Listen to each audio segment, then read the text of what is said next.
Tidak memikirkan uang di usia 40-an, memangnya bisa? So, mari kita bahas. Hampir semua anak muda punya mimpi untuk merdeka secara finansial.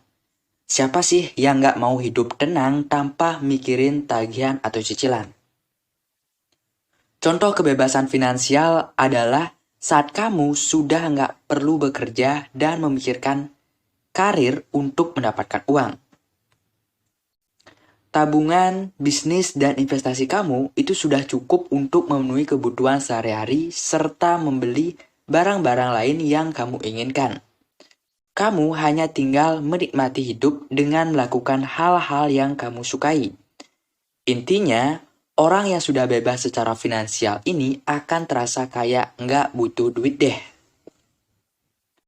Gimana sih realitas keuangan anak muda?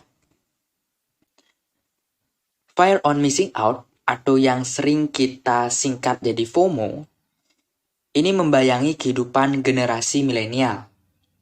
Hal ini terlihat dalam kebiasaan belanja mereka, di mana menurut studi dari Bank of America dan Merit Age, di mana milenial itu cenderung menghabiskan uang untuk perjalanan, itu sebanyak 81%, makan 65%, dan kebugaran 55%, daripada menabung untuk masa depan keuangan.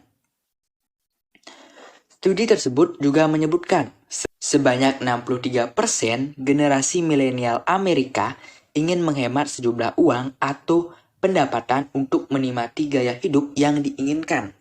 Sedangkan 55% Gen Z dan Baby Boomer itu menabung supaya dapat meninggalkan dunia kerja. Generasi muda ini juga memprioritaskan ulang makna pencapaian hidup. Ketika ditanya tentang prioritas utama dalam kehidupan, saat ini 42% anak usia 18 hingga 34 tahun itu fokus pada pencapaian pekerjaan impian. Sedangkan 37% lainnya itu memilih bisa berkeliling dunia. Hal yang terjadi di Amerika itu agak berbeda dengan di Indonesia.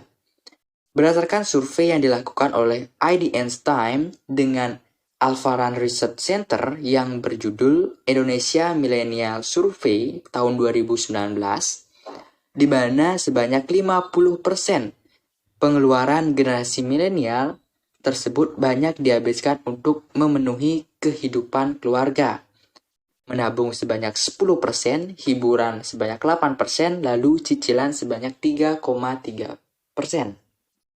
Melihat data sebelumnya, mestinya anak muda harus lebih bisa mawas terhadap keuangan. Nggak cuma ingin bebas secara finansial, tapi juga melakukan aksi yang bisa membawa mereka meraih impian tersebut. Kebebasan finansial merupakan keadaan saat seseorang bisa mencukupi segala kebutuhan mulai dari yang utama sampai penunjang gaya hidup. Kebebasan finansial artinya lebih dari sekedar punya banyak uang atau menjadi kaya. Bukan berarti mereka yang punya banyak uang dan bisa membeli apapun yang diinginkan sudah meraih kebebasan finansial. Nah, yuk nih buat kamu semua, mari kita sama-sama untuk menciptakan financial freedom kita. So, gitu aja video kali ini. Thanks for watching and see you in the next video. Goodbye!